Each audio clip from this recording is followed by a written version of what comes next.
দুই মাসেরও বেশি সময় ধরে চলা হামলার পর মিয়ানমারের রাখাইন রাজ্যের আন শহরে সামরিক বাহিনীর ওয়েস্টার্ন কমান্ডের সদর দপ্তর দখল করে নিয়েছে আরাকান আর্মি।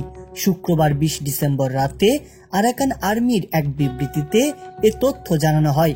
গেল আগস্টের শুরুতে ব্রাদারহুড অ্যালায়েন্সের গুরুত্বপূর্ণ অঙ্গ আরাকান আর্মি উত্তরাঞ্চলীয় শান রাজ্যের রাজধানী লাসিওতে নর্থ ইস্টার্ন কমান্ড দখল করে। এরপর থেকে ১৪টি সামরিক কমান্ড দখলে নেয় তারা। গেল সপ্তাহে জান্তা সরকারের অনেক সেনা পরিবার সহ আরাকান আর্মির কাছে আত্মসমর্পণ করেছে। আরাকান আর্মির একটি ভিডিওতে বিপুল সংখ্যক জান্তা সেনাকে সাদা পতাকা নিয়ে আত্মসমর্পণ করতে দেখা যায়। সম্ভাবনা রয়েছে কক্সবাজার সীমান্তের ওপারে যে কোনো মুহূর্তে হতে পারে নতুন একটি রাষ্ট্রের ঘোষণা। আন্তর্জাতিক বিশ্লেষকেরা বলছেন, বাংলাদেশের সীমান্তবর্তী রাখাইন রাজ্যে আরাকান আর্মির বিজয় নিয়ে নতুন করে ভূরাজনৈতিক সংকটের আশঙ্কা রয়েছে। আন্তর্জাতিক গণমাধ্যমগুলোর প্রতিবেদন বলছে, রাখাইনকে স্বাধীন রাষ্ট্র ঘোষণার সম্ভাবনাকে মাথায় রেখে আরাকান আর্মির সঙ্গে যোগাযোগ রাখতে শুরু করেছে ভারত, চীন, আমেরিকার মতো দেশগুলো। ভৌগোলিকভাবে রাখাইনের অবস্থান ও সম্পদ চীন ও ভারতের জন্য গুরুত্বপূর্ণ। এ কারণেই রাখাইন রাজ্যকে নিজেদের আয়ত্তে রাখতে এশিয়ার দুই পরাশক্তি ভারত ও চীন করছে নানা দৌড়ঝাঁপ। জানা গেছে, রাখাইনে আছে এই দুই দেশের বিলিয়ন বিলিয়ন ডলারের বিনিয়োগ। চীন রাখাইনের চকভিউতে গড়ে তুলেছে গভীর সমুদ্র বন্দর। বঙ্গোপসাগরে ভারত ও যুক্তরাষ্ট্রের প্রভাব মোকাবিলায় রাখাইনের এই বন্দর চীনের মহাস্ত্র হিসেবে বিবেচিত। এছাড়া এই বন্দর থেকে সরাসরি গ্যাস যায় চীনে এবং মিয়ানমারের ইরাবতী নদীতে চীনের ১৩,০০০ মেগাওয়াটের একটি জলবিদ্যুৎ প্রকল্প রয়েছে।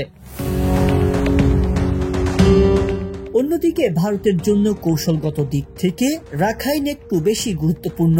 কালাদান মেগা প্রজেক্টের মাধ্যমে বাংলাদেশকে বাইপাস করে সেভেন সিস্টার ও কলকাতার মধ্যে ভারতের যোগাযোগ সহজ করতে মিলিয়ন মিলিয়ন ডলার বিনিয়োগ করছে ভারত।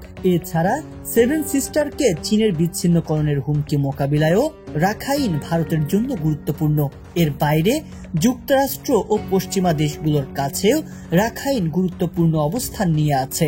এশিয়ার এই অঞ্চলের প্রভাব ও বাণিজ্যিক পরিস্থিতি নিজেদের নিয়ন্ত্রণে রাখতে রাখাইনের বিকল্প নেই তাদের কাছে। তবে প্রশ্ন উঠেছে, এক্ষেত্রে বাংলাদেশের পরিস্থিতি ও অবস্থান কেমন হবে? মিয়ানমার সরকার ও আরাকান আর্মি দুপক্ষের সঙ্গেই ভালো সম্পর্ক আছে ভারত ও চীনের। তবে রাখাইনে নতুন রাষ্ট্রের সৃষ্টি হলে ভূরাজনৈতিক চাপে পড়তে পারে বাংলাদেশ। সীমান্ত থাকা প্রতিবেশী মিয়ানমারের সঙ্গে বাংলাদেশের কূটনৈতিক এবং বাণিজ্যিক সম্পর্ক একেবারে সীমিত। স্পর্শকাতর রোহিঙ্গা ইস্যু, মিয়ানমারের সরকারি বাহিনীর বাংলাদেশের আকাশ ও সমুদ্র সীমা লঙ্ঘন, পার্বত্য অঞ্চলকে নিজেদের বলে দাবি করার মতো বহু কারণে দুই দেশের সম্পর্ক খুব একটা উষ্ণ নয়। আরাকান আর্মির বিরুদ্ধে রোহিঙ্গাদের একাংশ জান্তা সরকারের পক্ষে যুদ্ধ করছে। ফলে আরাকান আর্মি সরকার গঠন করলে সীমান্তের ওপারে থাকা ৬ লাখের বেশি রোহিঙ্গার বাংলাদেশে ঢল নামারও শঙ্কা করছে আন্তর্জাতিক গণমাধ্যমগুলো। এমন ভূরাজনৈতিক পরিস্থিতিতে বাংলাদেশের অবস্থান ও তার সীমান্ত রক্ষা একটি গুরুত্বপূর্ণ সংকট হিসেবে উপস্থিত হতে পারে বলে মনে করছেন আন্তর্জাতিক বিশ্লেষকেরা। সংবাদ, ফিচার ও অনুষ্ঠানের জন্য ভিজিট করুন সংবাদ প্রকাশের ওয়েবসাইট এবং যুক্ত থাকুন ফেসবুক পেজ ও ইউটিউব চ্যানেলের সঙ্গে।